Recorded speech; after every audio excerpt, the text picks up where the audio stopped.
Hello everyone, welcome to my new vlog. তো আজকে হলো সানডে আর আজকে ছিল আমার বাড়ি যাওয়ার কথা, বাট আমার সকাল থেকেই প্রচণ্ড শরীরটা খারাপ। মানে ঠান্ডা লেগেছে, প্লাস হালকা হালকা ঠান্ডা লাগলে যেমন জ্বর হয় তো তেমনই জ্বর, আর প্রচণ্ড মাথা ব্যথা ছিল। তো বিকেলের দিকে একটু ভালো লাগছিল, তো তাই জন্যই ভাবলাম সন্ধ্যাবেলাতে একটু মলে যাব, যেহেতু আমার একটা হিলস কেনার আছে। তো ভাবলাম ট্রেন্ডস ফুটওয়্যারে যাব, তো তাই জন্য অ্যাক্সিস মলে যাচ্ছিলাম। আর দেখো, বাড়ি থেকে বেরিয়ে পড়েছিলাম রেডি হয়ে, কিন্তু বাইরে বেরিয়ে কিন্তু টোটো পাইনি। আর দিদির ফ্ল্যাট থেকে অ্যাক্সিস মলের দূরত্ব ওই 15 মিনিট মতো হবে। তো টোটো পাইনি, তাই জন্য আমরা হেঁটেই যাচ্ছিলাম। আর দেখো, এখন হাঁটতে হাঁটতে প্রায় কিন্তু স্মার্ট বাজারের সামনে চলে এসেছি। আর স্মার্ট বাজারের সামনে আসা মানেই অ্যাক্সিস মল চলে আসা। তোমরা যারা অ্যাক্সিস মলে আসো, নিউ টাউনে যারা থাকো, তারা নিশ্চয়ই জানো। তো দেখো, আমি কিন্তু এখন স্মার্ট বাজারের সামনে দিয়ে হেঁটে হেঁটে আসছিলাম। তো তারপরে দেখো, আমি অ্যাক্সিস মলের কিন্তু রাস্তায় ঢুকে পড়েছি। আর এখন দেখতে পাচ্ছ আমি কিন্তু অ্যাক্সিস মলের সামনে আছি, আর কতটা ভিড় সেটা তো বুঝতেই পারছো গাড়িগুলো পার্কিং দেখেই। আর তাছাড়াও সেন্ট্রালে হলো হস্তশিল্পের মেলা হচ্ছে, তাই জন্য আরও বেশি ভিড়। আর সানডে বলে মলে তো ভিড় হবেই। সানডে যেহেতু ছুটির দিন, তো তাই জন্য মলে প্রচণ্ড ভিড় থাকে। আর এদিকে মেলা হচ্ছে বলে ওই জন্য আরোই ভিড়। তো এদিকে দেখো, আমরা কিন্তু একদম ভেতরে ঢুকে গেছি, এখন কিন্তু মলের ভেতরে ঢুকবো। আর এদিকে দেখো, আমরা কিন্তু দিদি আর আমি এসেছি মলে।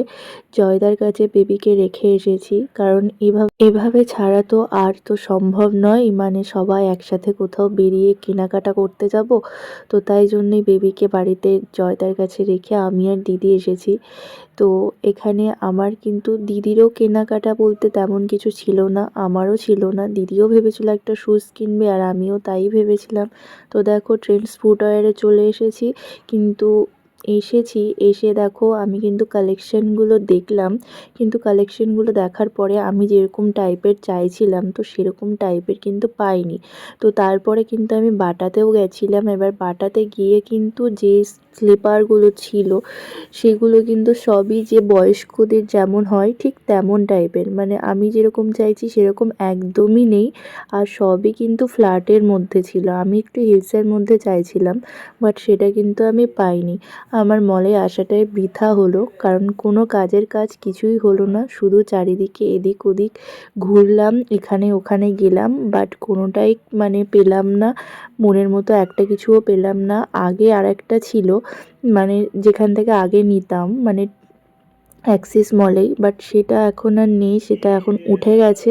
তো তাই জন্য আর নেওয়া হলো না। এখন দেখো, আমরা নিচে নেমে বাড়ি যাব বলে বেরিয়ে পড়লাম। ওইদিকে জয়দা ফোন করেছিল, বেবি কান্নাকাটি করছে, যে তাই জন্য আমাদেরকে তাড়াতাড়ি যেতে বলল।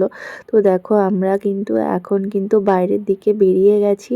আর এবার বেরিয়ে দিদি বলছে যে আমার খিদে পেয়েছে, তো এখন বাড়ি যেতে হবে। আবার এদিকে তাড়াহুড়ো, তাহলে খাবো কি করে? তো তাই জন্য বাইরে থেকে কিন্তু আমরা মোমো দুটো পার্সেল করে নিয়ে চলে এসেছি। তো তারপরে দেখো, এখানে কিন্তু যাওয়ার সময় এখানে টোটো স্ট্যান্ড আছেই অ্যাক্সিস মলের সামনে। তো ওখান থেকে কিন্তু টোটো ধরে নিয়েছি, আর দেখো টোটোতে উঠেও পড়েছি। আর এদিকে কিন্তু আমরা 2 প্যাকেট মোমোও কিনে নিয়েছিলাম, দিয়ে এখন যাচ্ছি বাড়িতে। আর এটা তো দেখতেই পাচ্ছ যাওয়ার পথে স্মার্ট বাজারটা। তো দেখো, এখন কিন্তু আমরা মোটামুটি আমাদের ফ্ল্যাটের সামনে চলে এসেছি। এবার আমরা কিন্তু নেমে পড়ব। আর নেমে দেখো, আমি কিন্তু ঘরেও চলে এসেছি। এসে দেখো, হাতটা ধুয়ে আমার না খুব খিদে খিদে পাচ্ছিলো, তাই ভাবলাম মোমোটা গরম গরম থাকতেই খেয়ে নিই। তো তাই জন্য দেখো, জয়দাকে আর দিদিকে দিয়ে আমি কিন্তু নিজেই মোমোটা মানে নিয়ে খেয়ে নিচ্ছিলাম একা একা। তো যাই হোক, ভিডিওটা তোমাদের কেমন লাগলো, ভালো লাগলে একটা অবশ্যই লাইক কমেন্ট শেয়ার করে দিও। তো আবার দেখা হবে তোমাদের সাথে নেক্সট কোনো ভ্লগে। তো চলো, আজকের মতো এখানেই শেষ। তো টাটা, আবার দেখা হচ্ছে।